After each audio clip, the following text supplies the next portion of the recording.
Hello, and welcome to Postcards from a Soul and Her Human. I'm the human Sophia. Thank you if you are joining me again. And if this is your first time, welcome. I'm very grateful that you are here with me on this incredible journey that I'm on. I've been documenting this for a little over 3 years now. Actually, if I look at the date, it's probably just about 3 years now that I started the podcast, Postcards from a Soul and Her Human. And it's when I look back at that, it's just extraordinary how it has morphed into what it is and how it has really become a chronicle for what I am experiencing in my life real time. And it allows me to use the most efficient method of communication, which is my voice. I find myself less and less drawn to write, and that may just be a temporary thing, but this medium, this podcast has really become a way for me to share in real time many times in extraordinary events and this incredible unfolding of my life. And it's just interesting to see the synchronicities that brought me to this medium and that have really allowed me to grow into this role as a storyteller, I guess. I would have never guessed that I would end up here, and it's just been such an interesting and exciting and sometimes very painful and dark journey that looking back at it, of course, with this perspective is it's so easy to see the purpose of everything that I've experienced and gone through. And I know I've said that before. The wider my perspective becomes, the easier it is for me to see the purpose of absolutely everything, and how I have been able to navigate a lot of trauma and pain in my life, and it has brought me to a place where I was completely unaware of originally where I'd end up, where I can share these stories and you know relay a lifetime that is going to identify with a lot of people and really connect in a way that, of course, I had no idea in the beginning that I would connect and to find this purpose in the midst of all the chaos and in all the growing and transformation and just kind of trusting that this is something my heart feels is important.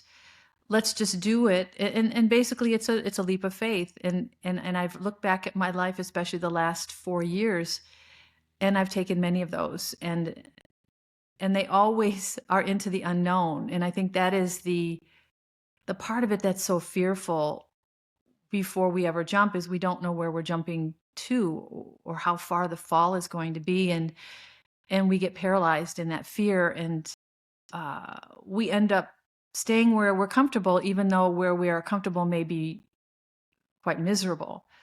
We normalize the misery in our lives. And I did this for a very long time. I didn't know there was another version of me inside of me that was just looking for acknowledgement and then the room to grow. And that's the most fascinating part of all this for me, I think, is the extraordinary growth from just trusting that I didn't know everything and honestly didn't know anything, and that my future was better than the misery I had grown accustomed to. And it really is a leap of faith. And it is an extraordinarily brave thing to do, to leave something that's very comfortable, especially at a late age. I was 58 years old when I left my marriage, and it was the most terrifying thing I'd ever done. I didn't know how I was going to take care of myself. I didn't know what was ahead for me, but my life became so difficult or so intolerable that the unknown became the only choice. And I get a lot of compliments from my spirit guides and from those in the other realm who work with me all the time, saying how brave I am to have taken that leap of faith out of what was comfortable and miserable, but into the unknown, and how grateful they are to have me to work with them and to do the things that we're going to do together in the world. And I when I hear that, I think it was not a sacrifice at all. I had no choice in the matter. I remember one thought that occurred to me very early on in my awakening, and this was during the traumatic period, the first 7 months after the breakup of my nearly 25-year relationship with my karmic ex-husband. Uh, I just knew one thing, that I could not go back to who I was.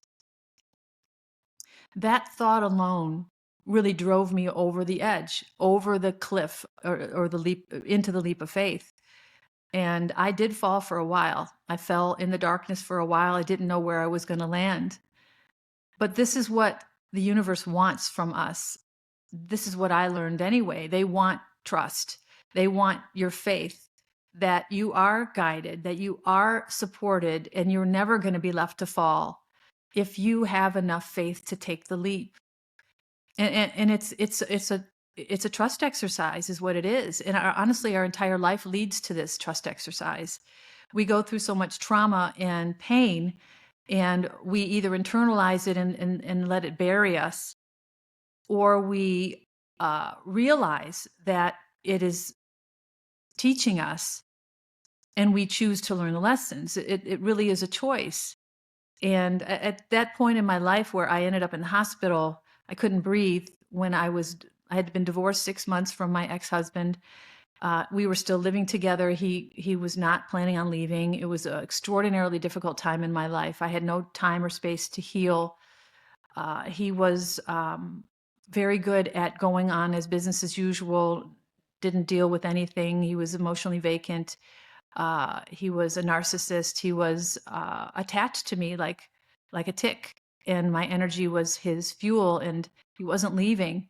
And I ended up in the hospital. And when I got home from the hospital, I knew that whatever happened, I couldn't go back.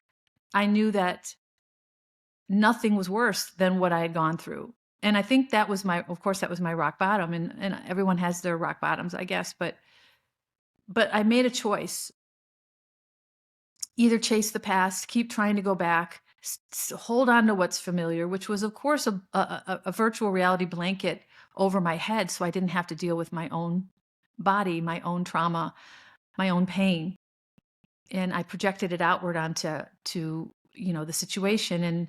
And of course, I didn't know that at the time, but when I decided to fall into the unknown, to fall inside of myself, to take that leap of faith and let the universe know that I trusted that I would be caught, is when the hands came out from everywhere and not only cushioned my landing, but lovingly and expertly guided me through what I refer to as awakening, or my healing, or my remembering is really more of what it is, which allowed me to drop all the karmic weight from my body. And I've talked about this numerous times, and I won't rehash all of it, but it's that faith, that trust, that allows us to experience the miraculous nature of our lives. Because hands came out of nowhere. They came out of the universe, and they cushioned my fall. They held me. I never fell. But because I trusted, I closed my eyes and just laid back and fell, that I was caught. And that trust was what the universe needed from me, so they could work with me. And it is such a fantastic thing to experience. And I know that it was also the most difficult thing I'd ever done. I would never downplay that. So I'm talking about this for a very poignant reason. And I've had a couple of days to think about this, and something extraordinary happened to me a couple of days ago. And I've been having multiple extraordinary experiences lately, if you listen to the last several episodes. And this one is equally miraculous. And it really has set me in a new energy, which is extraordinary as well. And but talk about the universe, the hands of the universe coming out to support you when something goes wrong, when something doesn't go as expected. And I have to, I have to let you know that I am on a destined path. I am what's known as a light worker. And there's a lot more to that, but there are a lot of us here in the earth plane. We have alien roots. I have another life other than this human life. I'm a Pleiadian Ahel, which is um, an alien race. So actually, it's a humanoid race that lives in the Pleiades star system. And I came to Earth to be a light worker to help activate the Earth so the Earth can ascend. And there are many of us here, and I've talked about this before. And my journey includes a twin flame. My journey includes a counterpart. And this counterpart has been described as half of my soul. So the universe created us as one and then split us apart to have opposite experiences in the world. And from what I understand, my counterpart and I have had many, many, many lifetimes together. We always find each other in a lifetime, and we end up together and we do what you can call God's work. I don't use the term God. It's off-putting to me, and forgive me if it's not to you. I prefer the universe or source or the singularity, the single heart. What, it really doesn't matter what you refer to it as, but for context, that's what it is. And we were put on Earth to heal and to activate healing and to help the Earth and humanity ascend. And I've been made aware of this over the last few years, and I've been in a transformative phase for the last 4 years, which is going to end. Today's the 24th of May, 2025. Actually, in exactly 1 month from today, on the 24th of June, the 25th of June was the first day of my awakening. Excuse me, the day I went in the hospital 4 years ago. And I've known since then, since I've been working with my spirit team, what I'm here to do. I wasn't exactly sure how it was going to go or exactly what I'd be doing, but I knew it included speaking. And so the podcast, of course, was created as a vehicle, not only to get me comfortable with speaking about myself and my life and what I've learned and what I go through and what I experience, but also to prepare me for what's coming. And I'll talk about that more later. But the twin flame journey is a very carefully crafted incarnation.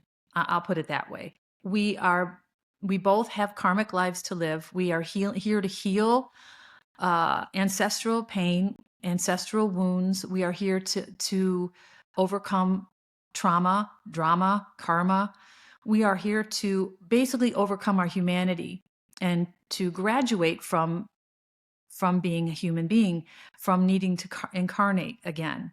And I said this in my last episode, I believe, and I've been told that this is my very last incarnation, that I have healed the karma from my bloodline, for my family, and for the collective, and I won't need to come back again.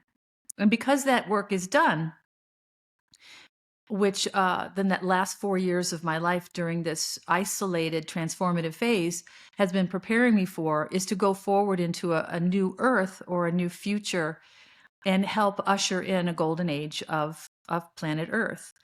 And this is going on right now. There are many, many souls here working on this. There are light workers, there are grid workers, there are a number of others that are here doing the work of activating humanity, healing, and helping the Earth ascend. And we are in an extraordinary time of ascension right now for Mother Earth. And my twin and I are meant to work on that together.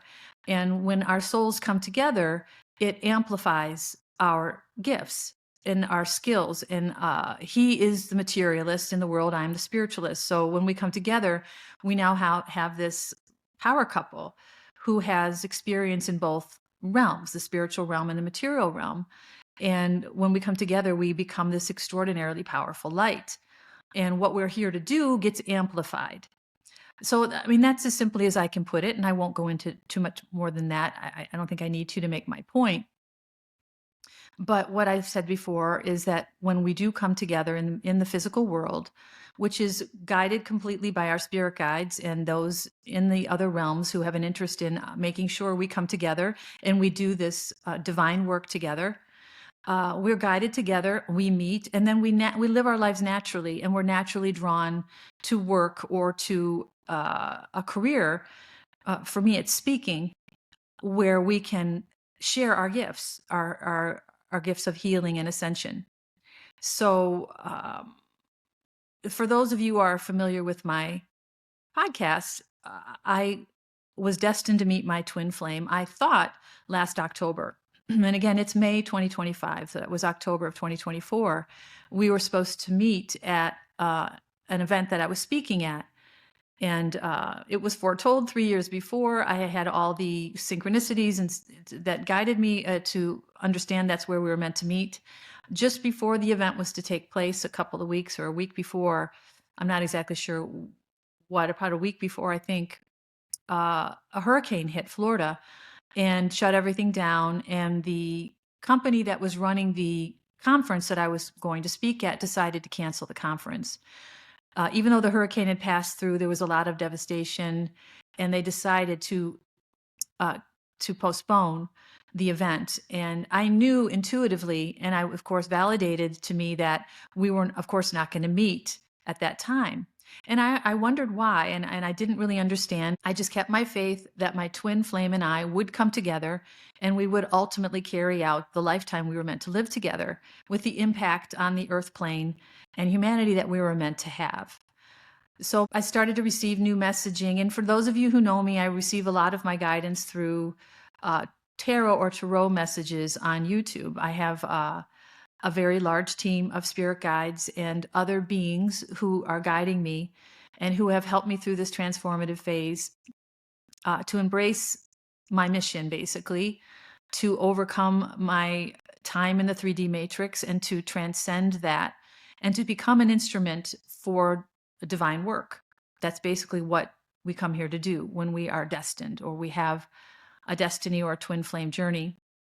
And it's not just destiny and twin flame, it's the soulmate journey. There's many, many other ways that this is expressed or it is acted out in the earth plane. But the twin flame journey, the destined journey, is a more refined and specified particular journey, and it is supported by many, many souls. So there's not just a couple of spirit guides. There are spirit guides, there are archangels, there are angels, and there are ascended masters, as well as other beings who are working with me to prepare me for what my twin flame and I would do together. And I started to receive a lot of messages that my twin, who was supposed to be healed at the same time as I was healed, and if you listen to my last episode, you know this, we both lived a karmic life up into an age where we were then destined to awaken. And for me, it was 58 years old. I'm meant to be the older twin. He's much younger than I am. The dynamic is intentional. And basically, when I went through my awakening, he was to go through his as well. And then when we went through that period of time, that transformative phase, we would then meet on the other side in a new dimension. And that's where we would come together and go in to do this work together. Well, I started to receive messages that he wasn't going to be in that kind of shape when I met him, and that I would need to basically catalyze his awakening. And I've talked about this at length, so I won't go through the whole thing again. So I learned through this, and I was finally validated in one particular message, that he didn't wake up. He was not able to break free of the 3D matrix, which is fear, insecurity, pain, doubt, guilt, shame, the ego. Basically, the ego controls that. In order to awaken, you have to drop the ego. You have to drop the mask. You have to drop all that you think you know. You have to drop control. You have to trust the universe 1000%. And of course, that's a liberation, but we don't see it that way when we are in the matrix. We cannot lose control, because then we don't know what will happen to us. And we assume that we know enough to control our lives and to have a successful life. But the truth is, the only truth is, our soul's the only one that knows that. Our soul guides us from within. And if we cut off communication to the soul because we allow the ego to speak louder, we miss those messages. We end up driving into walls and living a life of struggle. That's what I did for 58 years until I was awakened at a specific time where I was meant to go through this transformative phase, which was the last 4 years. And now I'm meant to be out of that phase, which would have been October of last year. But I have been on a delay. I have been in a very particular time because the universe has to reorchestrate the entire plan.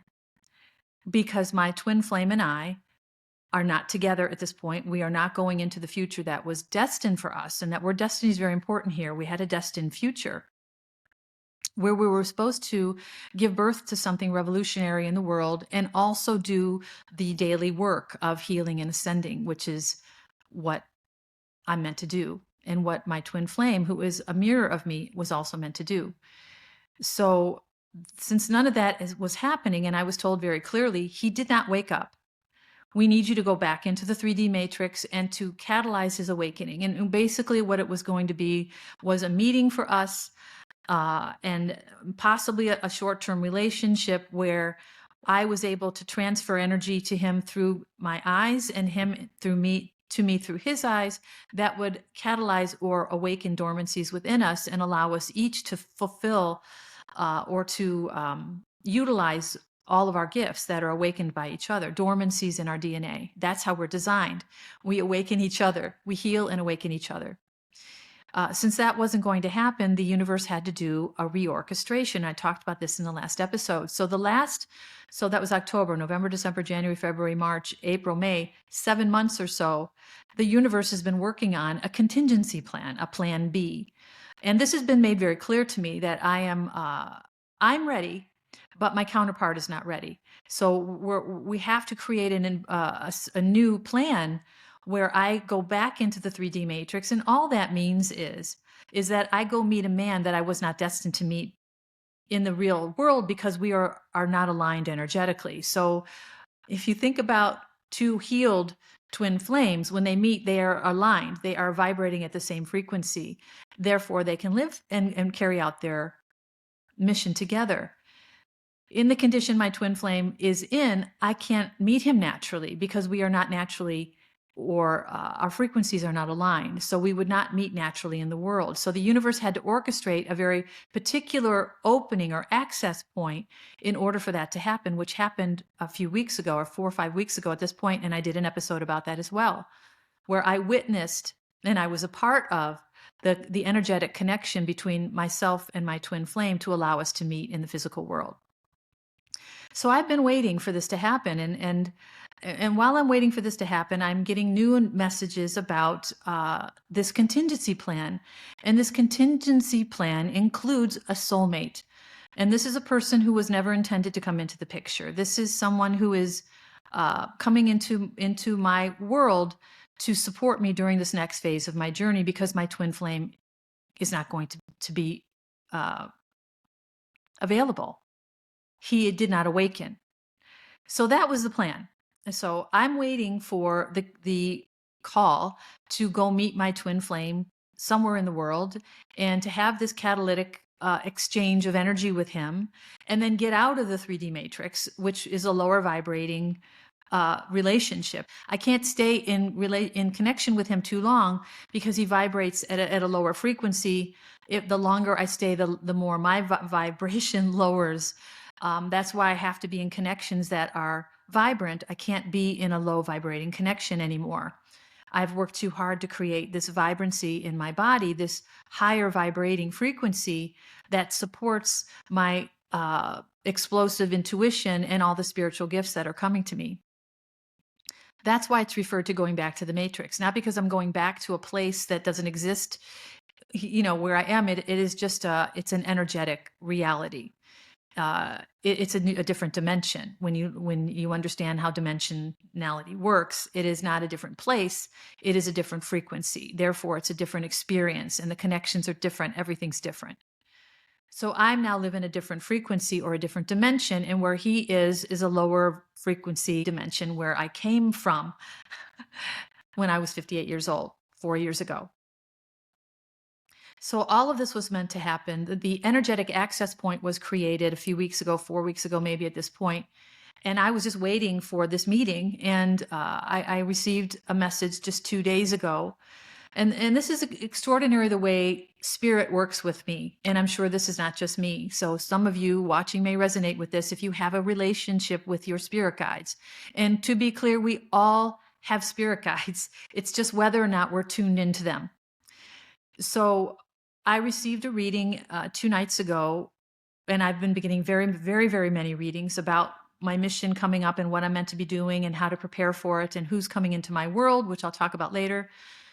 But the reading had a strange title. It was geared towards a divine masculine. Now, every reading I get is geared towards a divine feminine because I am a divine feminine energy. I am. We're all both feminine and masculine, but when it says divine feminine, it's usually for a woman or somebody who identifies as a female. And if it says divine masculine, it's usually for the man or the male, whoever identifies as male. And because spirit doesn't see gender, it is really the quality of the energy. So anyway, it was not a title I normally would have been attracted to, but it was from a tarot reader that I've become very accustomed to, somebody that I get a lot of my messages from. And when the message is in the top right corner or the very first one that I see, I know that I'm meant to look at it. It doesn't matter what the title is. It doesn't matter if I feel drawn to it. It is my spirit team saying, you need to see this. And I've had many, many of these lately, so this is not anything new. So I opened the message that the title basically said, Divine Masculine, time is running out. Act now or you're going to lose. And I thought, what could this possibly mean to me? But I know better. I know how my spirit team works. I don't have to understand the message context. It is within the message that I get my message. So it may be completely not resonating at all to me what the message is about until I get into the message and I start to hear it. And then I understand, okay, this is being delivered in a way that I can derive the meaning of it,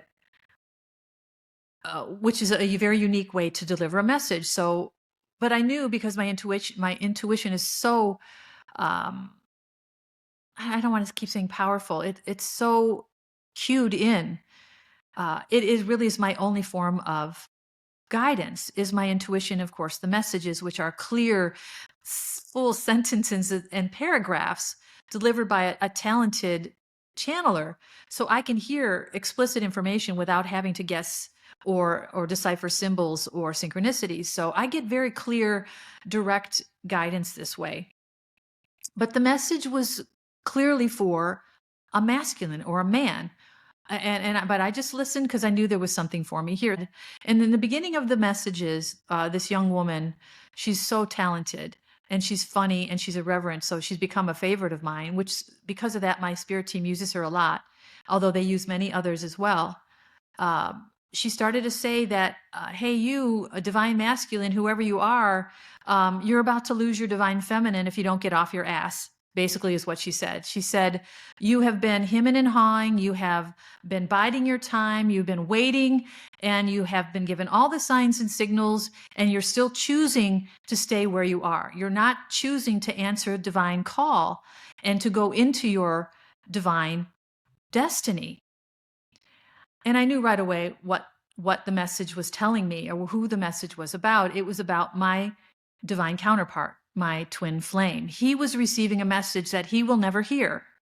It is geared for me, but I was receiving this message as if I was him.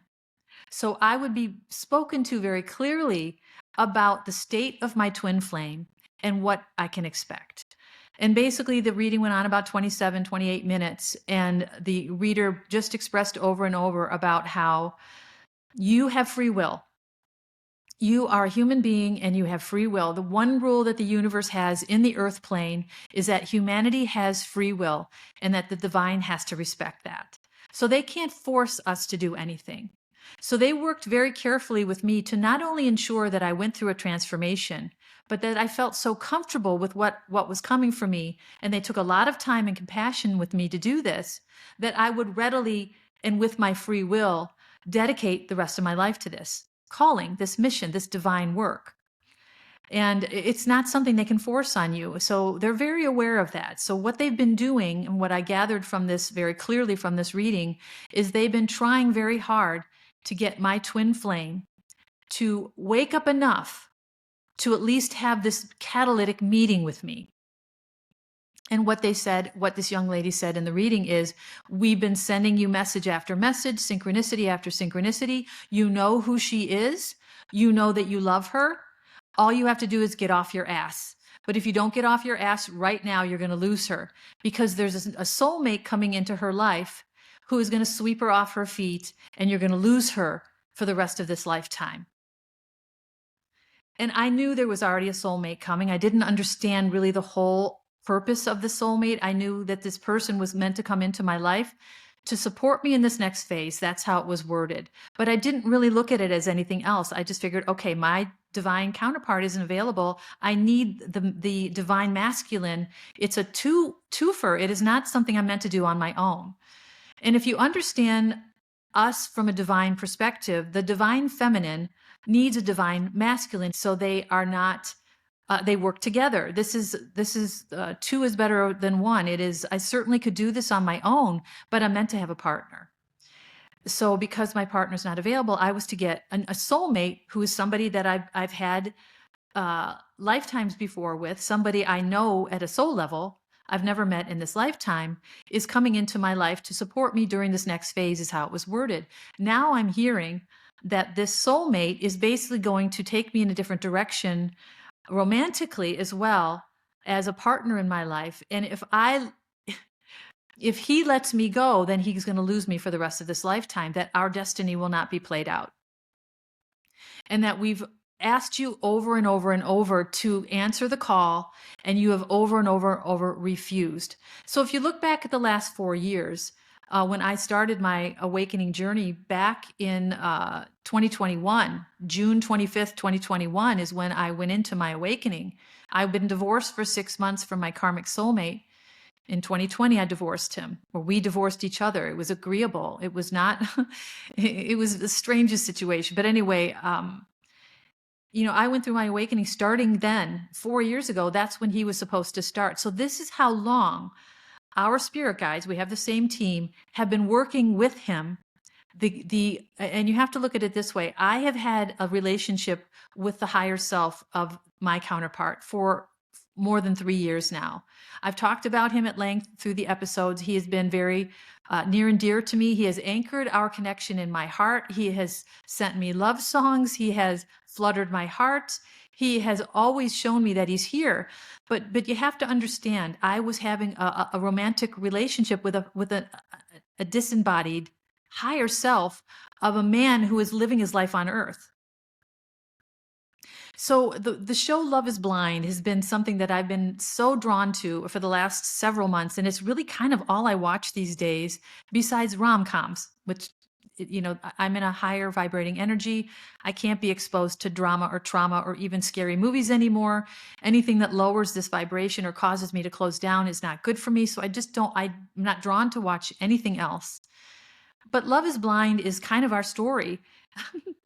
I met this man through a wall, which is really a veil between dimensions. And I got to know his heart, and I got to know his intentions, and I got to know my counterpart, the heart of the man that I'm meant to spend the rest of this lifetime with.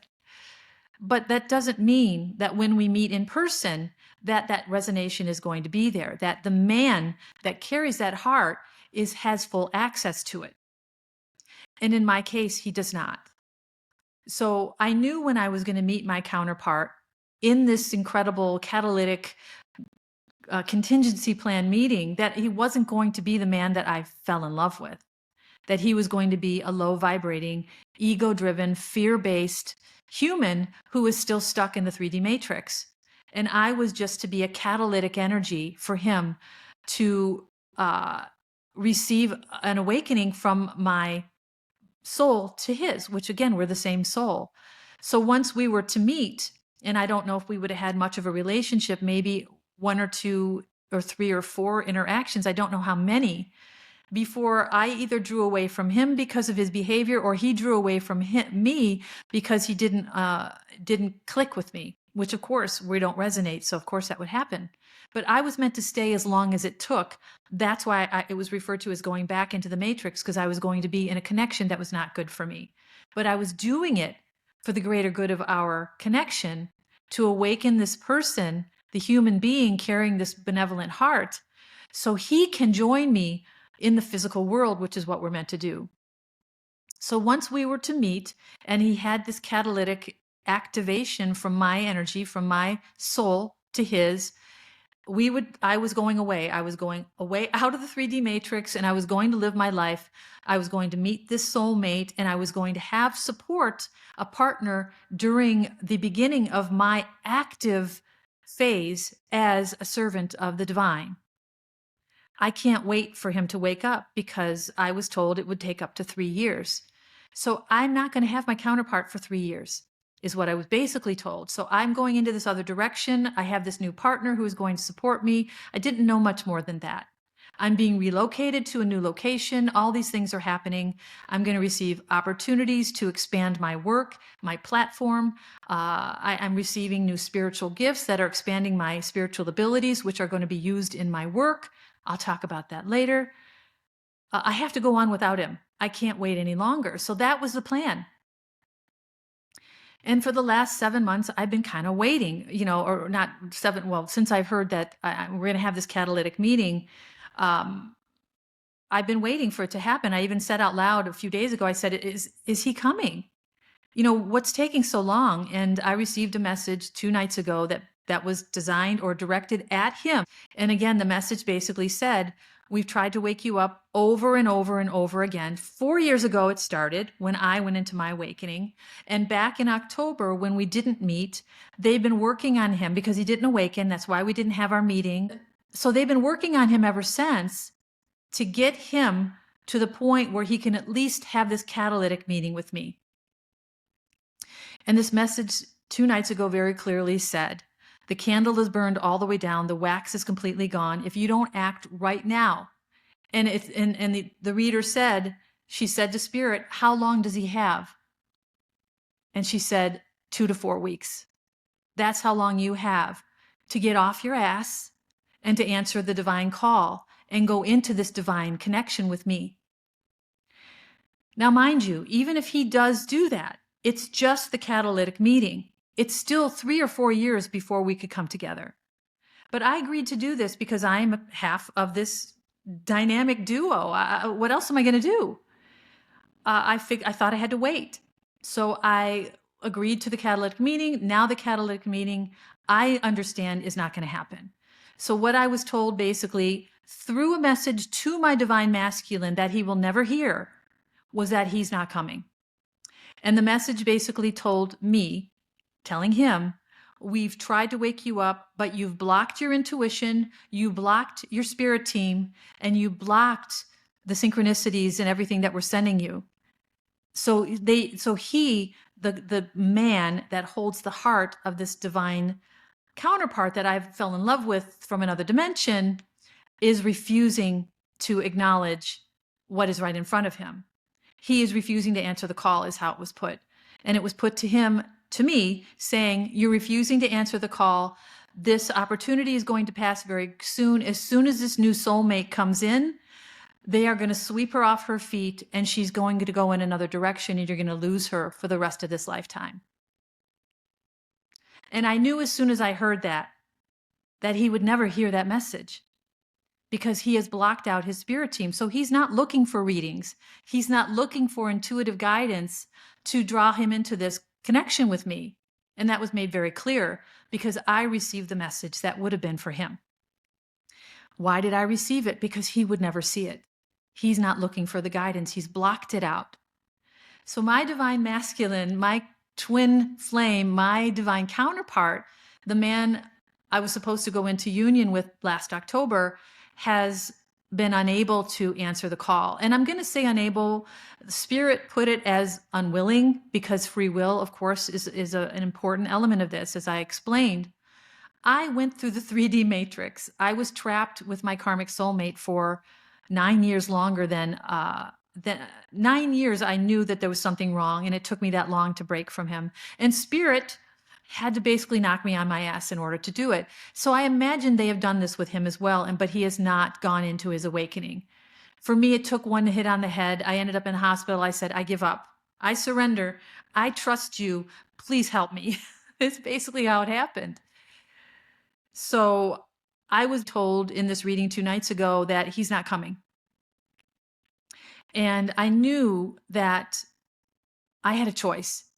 I knew intuitively that this message reached me in the manner that it did because I still had a choice. I still have free will. I could have said, hey, Spirit, let's wait. This is my divine counterpart. This is my true love. This is my twin. Who else is going to fit that bill? I could have said, let's just wait. I don't care if I have to wait 4 years. We're going to wait. I could have said that. But I intuitively know that my connection to divine is so much more powerful now than my need or my desire even to be in a true love relationship that would have satisfied my soul, my heart, my humanity in a way that no other man or connection ever could have. But my divine connection to my mission and to my spirit guides and to all the masters and angels that are guiding me is so much more powerful now. I knew immediately that the answer was, let's go. Let's leave him behind.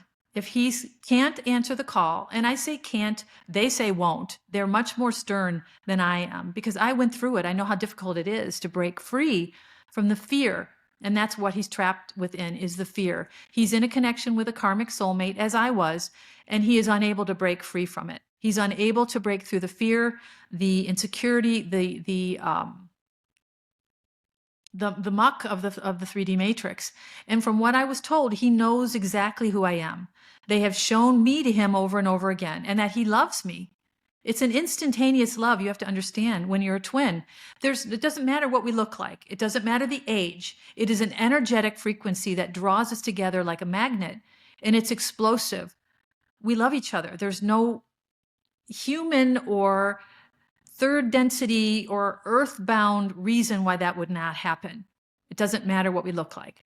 Wouldn't matter genders, nothing. It all is meant to be. So he already loves me, but he could not break free from the karma that he is trapped within. And I was told he is in a victim mentality, which I was too. I know how this feels. He's in a victim mentality. He's unable to break free, so he doesn't answer the call. And they say won't. I say can't. I think my empathy is a little deeper because I went through it. So he is trapped in the 3D matrix. I am not going back to get him. I know there is still a tiny chance. I will never say never in my life, good or bad. I'll never say never. But what I'm guided to understand is that we are no longer going to meet at all.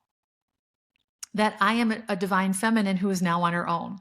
And when you look at the hierarchy of the universe and you look at the twin flame journey and a divine feminine, which is how I'm described, I am meant to be, to have an impact on the world during this next phase of my life. And I need support. So I'm willing to go it alone. I said to the universe, you know what? Move me to Hawaii. Let's go. I'll sell my house. I have to make 2 phone calls and 1 online quote, and everything's sold. I'm ready to go. My house is ready. I've gotten all my documents in order. This is how much I've been preparing for this, but it keeps being delayed. And I'm like, okay, when's this going to happen? And I'm not losing patience, because you have to understand one thing. The longer this takes, the longer I get to stay with my girls.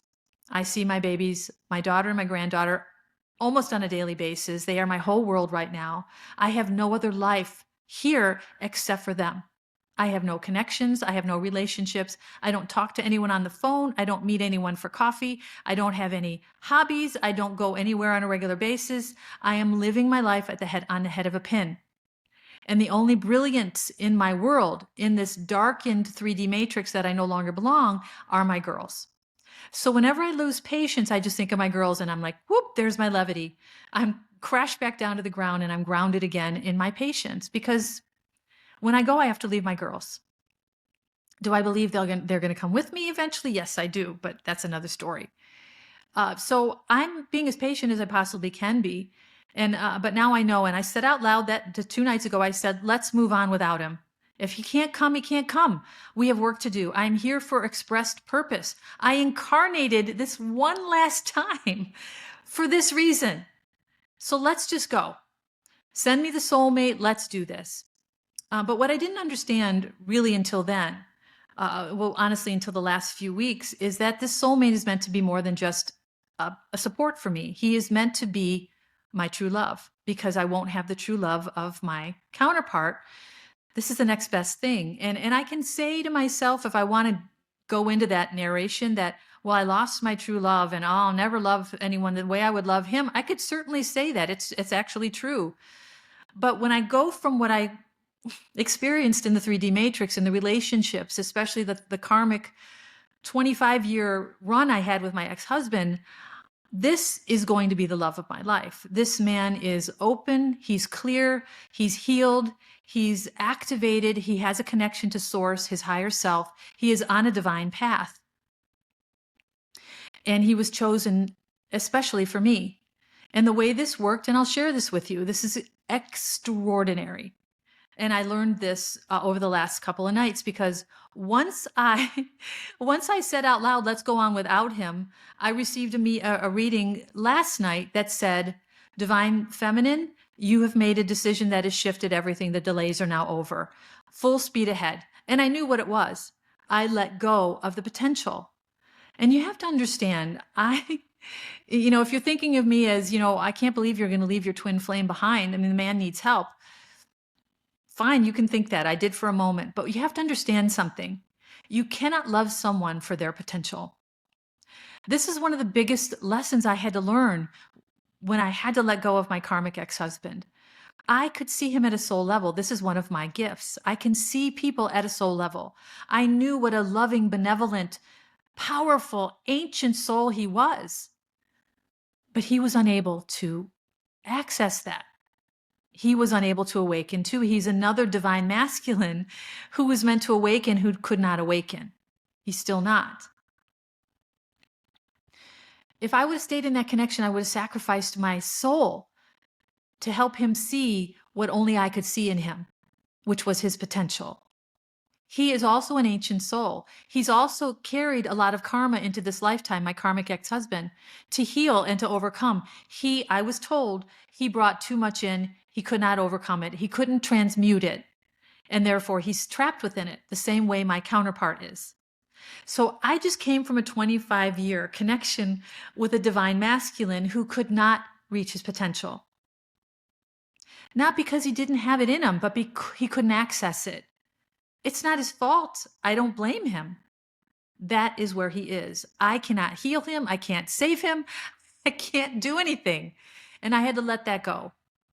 So of course, since I had a master class in living with someone who was trapped in their lower vibration and unable to reach their potential, I cannot, let me rephrase that, I will not sacrifice any more of my life in this lifetime to love someone or wait for someone with so much potential.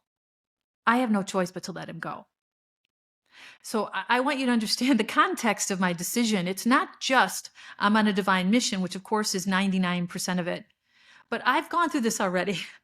I've loved someone deeply and cosmically and completely for their potential. And I almost lost myself as a result. It was meant to be for me. That was the catalyst for my awakening. But I'm not going back there with anyone, twin flame or not. So I am completely committed to what's coming. I have been transformed. I have been given spiritual gifts that I now have access to. I am not going backwards for anyone. So from what I understand, I am not coming into union at all with this beautiful divine soul who is my counterpart. He is unable to answer the call. My spirit guides say he's unwilling. And they made it clear to me that free will is the wild card here. Human nature. It is always an element in this divine path that some of us are on. I had to make the choice to follow this path. I had to make the choice to surrender to spirit, to the universe, and let go of everything I thought that I was, everything I thought that I knew. I had to let it fall away. I ended up an empty shell. In the void of the blackness of the vastness of the universe is where I lived the first 7 months of my awakening, in excruciating pain, unable to console myself, completely alone, isolated in COVID-19. This was all by design, because if I would have had too many distractions, the logic takes over and it says, no, what I feel, I don't think that was real. My divine calling me, my soul calling me to a higher calling, it's not real. What's real is the physical world and my ego and what I think I know. I had to let it all go. I had to drop it one karmic imprint at a time. Multiple ego deaths, micro ego death after micro ego death, and so on and so on and so on, until I emerged as a completely renewed, transformed version of myself. And I just received a reading last night, and this was a congratulatory reading from my spirit guides that said, you finally shifted your energy, you're done, your transformation is over, you're ready, the delay is over. And the most adorable thing happened. I love this reader so much. I hope to meet her one day. I don't know if I ever will. Her name is Amanda, and she is a gifted channeler. She channels spirit, which is something that I'm going to be doing in my work as well. I already do to some degree, but she has these little tiles instead of tarot cards. She uses these little tiles that she made, and she pulled a tile out that said delay. And she said, listen to my light workers, the collective of light workers, which is who she translates messages for. And I'm a light worker and many other things as well, but I'm also a light worker. She said, she pulled a tile and she showed the camera. She said, delay. She goes, delays are over. She goes, for all of you light workers who are out there saying, screw the delays, screw divine timing, I'm so tired of waiting, let's go. She goes, the delays are over. And she took the tile and she whipped it and she said, fuck that delay. It was the cutest thing. It was her energy expressing the collectives that the time for delay is over. The time for waiting for the divine counterparts who can't wake up is over. The time for the delays, the human delay, which is unfortunately his humanity that got in the way of his divinity, we're done waiting. And because I decided the night before, I said, I'm done waiting. I love you. I'm in love with you at a soul level. You are an other dimensional being without your body, that I love your heart because I got to know you over the last 3 years, but the man is in no condition to be with me. I would have to lower my vibration back down to the 3D matrix in order to connect with him, and I'm not sacrificing everything I've worked for the last 4 years in this extraordinary connection with Source, my spirit guides, ascended masters, archangels, angels, my ancestors. I am not sacrificing that for any human, divine or not. No flippin' way. So this message I received last night was saying the delays are now lifted. There's nothing else in the way. And that my new divine counterpart, who I was introduced to, he doesn't know I know him yet, but I was told who he is. And this is how far my psychic gifts have advanced in the last month. And this is extraordinary because I keep being told that your psychic gifts are going to start to amplify. And this is just the first one. I had a divine visitation from Archangel Michael. I talked about that in the last episode.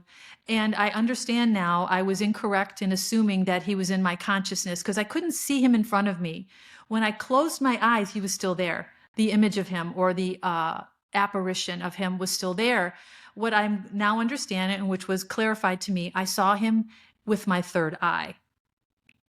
So I had a divine visitation from Archangel Michael, and this is what I believe is a friend of mine. I am of an angelic origin. My soul is an ancient angel who is incarnated many times in many different forms, many different ways. Most of my incarnations have been as a shaman, and I am also to to get in touch with my shamanic gifts. I'm also a witch. I'm also a channeler and an oracle and a healer. So these are all my spiritual gifts that I'm now, because I've gone through this transformation, I'm going to be put back in touch with. I'm going to remember. And I am working with very specific guides online on my YouTube channel who are helping me with like codes, connecting me to these gifts, activating me. And it is happening actively every day. I knew when I saw this person, and he is someone in the public eye, he has gone through the same type of initiation that I will be going through, and I'll talk about that more down the road. He is hand chosen for me, and the way it was put to me was my soul, who has orchestrated this whole divine connection with my divine flame, that is now off the table, who orchestrated this contingency plan with me activating my divine flame, going back into 3D matrix, which is now off the table, has been working tirelessly to find someone who can share this journey with me, a divine counterpart that is now a soulmate, not my divine counterpart, but a soulmate, somebody I know very well as a soul, who the way it was described to me last night is she put out an SOS to the soul realm and said, listen, is there someone available who can come in and take the place of this divine masculine who's unable to awaken and be the divine counterpart for this divine feminine who has an incredibly important mission in the world and she needs support? The call was answered. And I've only known about this person for the last about month, maybe 6 weeks, 5-6 weeks. But I was exposed to this person. I won't say how. I was exposed to this person. As soon as I saw them, I felt a connection. And of course, when you're learning your psychic gifts, your first thing is doubt. Well, I just feel something. I don't know what it means. So of course I discounted it. And I woke up a couple mornings later after seeing this person a couple of times, which of course is spirit putting them in front of me. So I would see the connection. I would feel the connection. I would use my intuitive gifts, my non-psychic gifts to figure it out. And they let me do that. After I saw this person probably 3 times, I woke up the following morning and I said, that's my soulmate. I said, that's the person that I'm going to spend the next phase of my journey with. And I didn't know at the time it was going to be a love connection. I just heard support. At the time, I thought I was still going to be coming into connection with my twin flame. This was 4 or 5 weeks ago. I had a psychic hit. And this is really the only way I can describe these. I had a psychic hit when I realized I was moving to Hawaii and not to New Zealand. I've had several of these lately. So I had a psychic hit when I knew that the gentleman who came to install my appliances delivered an energetic connection to this access point, which I described in an earlier episode. These are psychic hits. This is new to me. I've never had this happen to me before, only over the last several weeks. So I woke up that morning with a psychic hit. I said, that's my soulmate. And I thought, okay, I'll see if this develops into anything. And I let it go. And 2 or 3 days later, after seeing him over and over again, because spirit puts him in front of me, so I can start to trust my intuition, and then I get a psychic hit. And I woke up one morning, this was probably, let me think. I want to be as accurate with this as possible. Probably about a week ago, maybe 7-8 days ago, I woke up and I saw another image of this person, and I said to myself, I said, this is him. I just know that it is. I don't know how I know. I just know. And then I started to negotiate. I said, okay, guys, and I'm talking to my spirit team, which I do openly as I'm speaking to you every day. I said, I feel like he's my soulmate, the person who's coming in. But I'm not going to call it now. I don't know. Maybe he is just a connection I'm going to have down the road. Maybe he is someone who is going to be in my life, but not my soulmate. And I said, I'm just going to let this be. I don't want to incorrectly call it. Walked into my kitchen, started making my breakfast, and I put my hands on the counter. I said, God dang it. I go, that's him. I go, you know what? I don't want to call it. Don't call it. Just let it be. Okay. Let this, this is how I have been operating when I don't know what's happening. I don't understand I'm having a psychic hit because it's new to me. My psychic gifts have not been revealed to me until very recently. And I was told, you're going to become very psychic. You are a very powerful psychic. You're also a shaman and a healer and an oracle and so on and so on. I just haven't experienced it yet. So, so funny. I have to laugh at myself because it's like, if you were watching me, you would be completely entertained. I had my hands on the counter and I'm making my breakfast. I said, this dude's my soulmate. I know it. And then I said, you know what? No, don't label it. Just let it be. I turned around and went into my refrigerator, came back, turned back around. I said, you know what? I can't take it. I go, I have to call it. This is my soulmate. And as soon as I said it, I started to get emotional. I'm like, okay. I went down and sat on my couch behind me. I took off my glasses because I started to tear up and my glasses get water spots on them. So I took them off and I'm sitting there and I started to cry. And then I started to sob. And then I was out of control. And the same thing happened to me when I realized Hawaii, not New Zealand. The same thing happened to me when I realized I had witnessed or was party to the access point. As soon as I had the realization, I became emotional. And then I started to cry and then I started to sob. And this is my body validating. Yes, you know this. You don't have to deny it. So I know who my new soulmate is. I understand he also knows who I am to him at this point, and that we are going to come into union very soon. Now, Spirit said 2 nights ago that my twin flame had 2 to 4 weeks to make up his mind, to get off his ass and answer the call. That's how fast this new soulmate is coming in. And of course, I intuitively feel this too. And this man is very beautiful inside and out. He is a gifted divine servant. I'll put it that way. He is intelligent and open and healed and connected, as I said. And he is going to be my partner indefinitely. He is not my divine counterpart, but he is a soulmate, which is very close to the same thing. We vibrate very similarly, although not exactly as my twin flame and I do at a core level. He is not vibrating outwardly in that frequency where he is. This is why he cannot come out, why we cannot connect. I can't go get him. Plus, the rule is the divine feminine does not chase. And this is really what's missing in the world today. And I won't stay on this subject too long, but in our divinity, in our most pure divine essence, in our power as feminine and masculine, the feminine does not chase the masculine. The essence of the masculine is to chase the feminine. The feminine surrenders to the masculine, and in that energetic dynamic is when they're most powerful. She is not subservient to him. It is not that kind of surrender, but she surrenders to his mastery, which is his ability to protect and to take action. This is what's missing between the male-female dynamic in the modern world, and what we need to come back to, and which will be in the new world, in the new earth, the golden age of earth, which is what I'm here to usher in. That will be the dynamic. We'll go back to the divine masculine and feminine, to the unified world, to living for each other and not in competition with each other. The masculine and feminine are in competition now. As my divine masculine, it is part of his energetic journey to come and get me. And then I surrender to him. And in that surrender, I can unfold as the divine feminine. I am protected. I am, my borders are protected. I have a man who takes action. I am the intuitor. I am the soft heart, the mother. I am not meant to be the protector and the empire builder. That is the man, the masculine. The feminine, it gives birth to the world. But she needs the man's protection, and that's all out of whack right now. So I can't go chase him. If he can't come to me, I have to let him go. That's another law of the universe, of the divine, feminine, and masculine.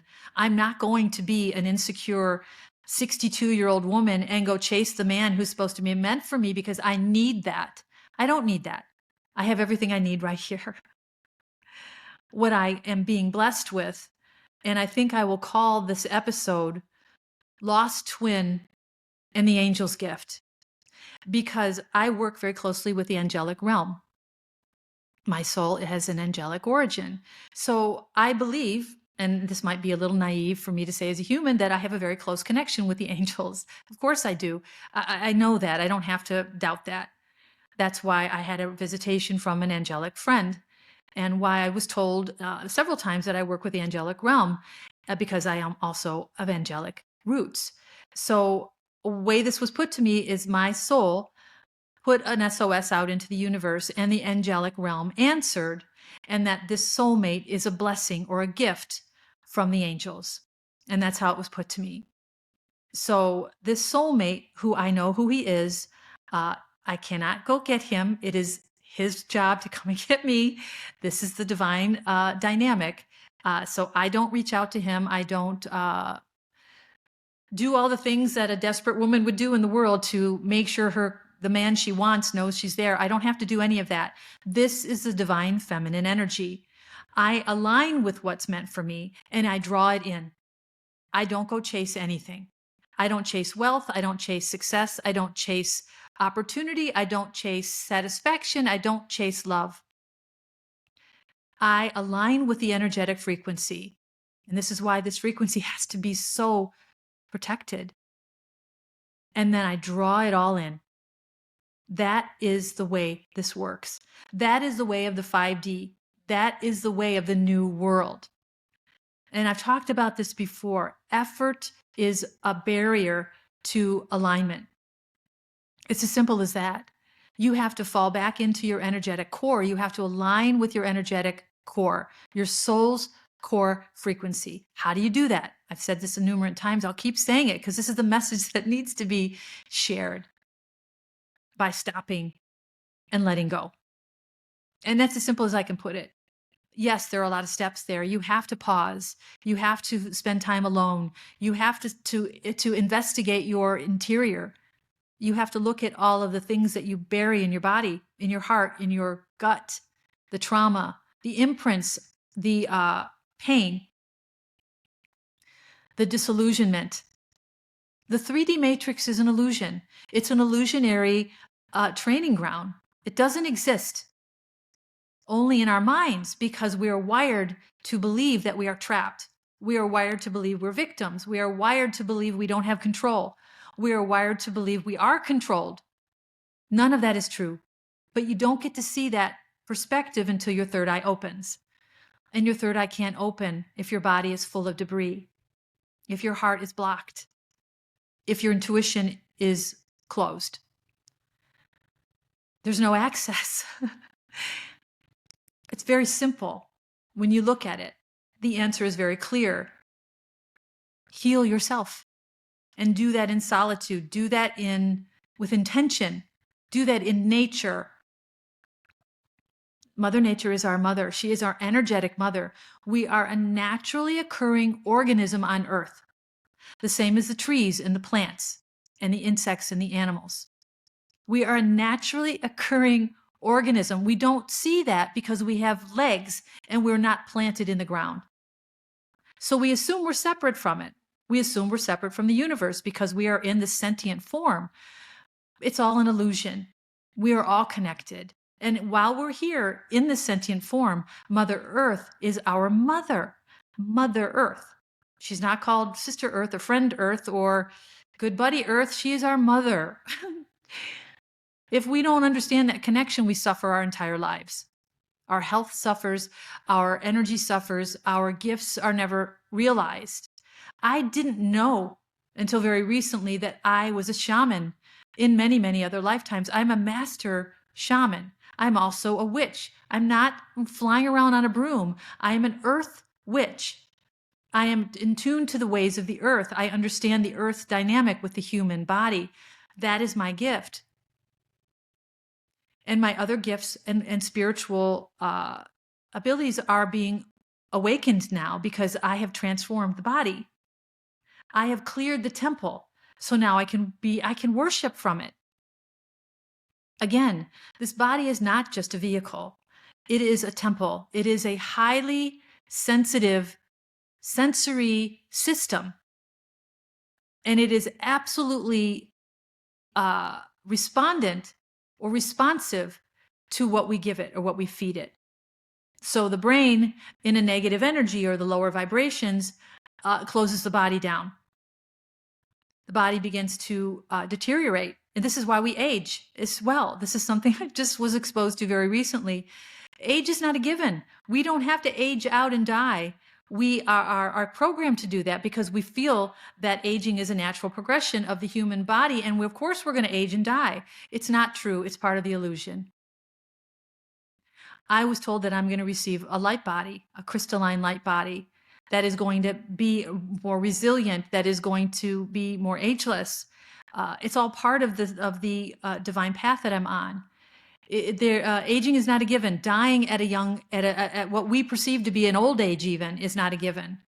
Before humanity was capped in our DNA, way before time was recorded, we had the potential to live up to 1,000 years.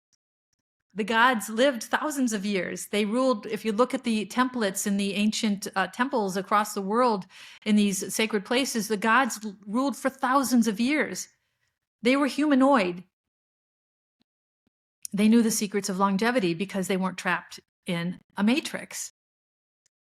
But the matrix is intentional. And that's the part that really I think is most important.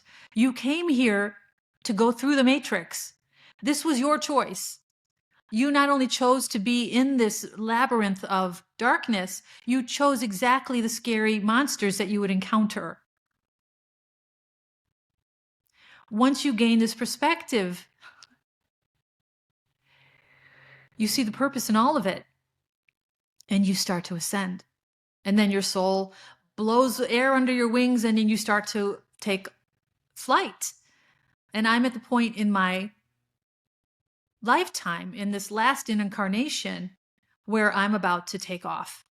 And I'm about to live the life that was intended for me at the other end of the learning and the karmic transmutation, the transmuting of the karma and the healing of the karmic wounds and the imprints and the dumping with love and intention the emotional debris in my body.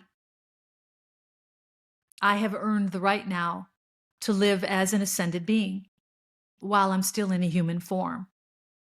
And that will be reflected in my life in abundance, in love, relationships, in connections, opportunities, in wealth, in health, vitality, all of it. That's the prize at the other end of the matrix, at the other side. But it requires your intention. It requires your desire to move beyond need and beyond fear and beyond the constraints and the binds of the 3D matrix, which are quite powerful. As you can see, my divine counterpart was unable to break free. And although that is very disappointing to me, I mean, it is what it is. We have to go on. And I wish him nothing but love and peace. And I hope someday he has a catalytic event. I don't believe it's going to be me. And if it's not me, it probably won't happen because I'm the most powerful catalyst in existence for him right now. I am the other half of his soul. So I had no choice but to keep going and to experience this extraordinary life that I'm meant to have, this destiny that I'm meant to live out on behalf of my higher self, of my community back home, the collective, and humanity, and this Mother Earth. That is how important it is. And I cannot be held back by someone's potential. So the angels have blessed me. My friends have blessed me with a new counterpart, a soulmate who is stunning, absolutely stunning. He's definitely younger than me, and that is an intentional dynamic. You have to understand there has to be that polarity between us because we have to teach each other, heal each other. We can't be exactly the same. And I'm very much looking forward to meeting him, which I believe will be very soon. All delays have been removed. As she whipped that tile across the room and said, "Fuck the delays." It was just such a beautiful moment for me. I've also been given validation. This is so fun. I'll end on this note. That my badass nature is appreciated. So I have very, very, very, very, very much over the last several episodes tried very hard not to use an F-bomb. although it's part of my nature, it is a very powerful tool. The young lady that I appreciate, named Amanda, who is one of my primary readers, swears all the time. She has a sailor mouth, and I appreciate it. I love that. So I will be dropping F-bombs here and again when there are when they fit nicely. But yeah, so I appreciate hearing that that part of me is appreciated by the divine realm, and I don't have to suppress it. I don't have to be a goody two shoes.